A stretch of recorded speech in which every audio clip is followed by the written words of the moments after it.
Kas olete kunagi mõelnud, kust algavad kõik lood inimestest, kes saavad edukaks?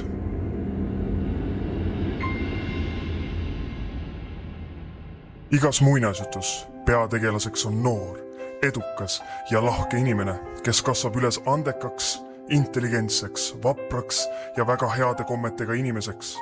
Koolist algabki kõik. Ettevõtliku kooli hõbestandardi valdajatest.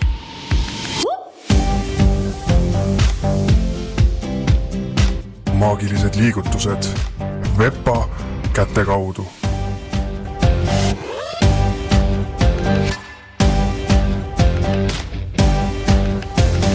Kakskeelne areng keelekümbluse ja pilootprojekti kaudu.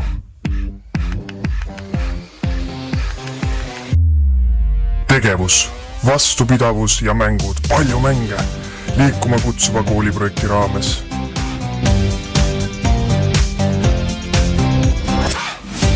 Targemad kõige targematest annavad oma teadmisi ja oskusi teistele edasi kõige hubasemas Jõhvi kesklinna koolituskeskuses.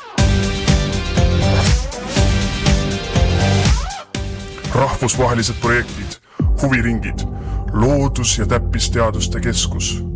Algus, rõõm, õnn.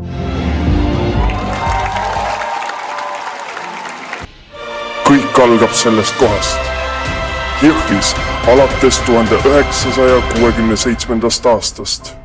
Jõhvi Vene põhikool.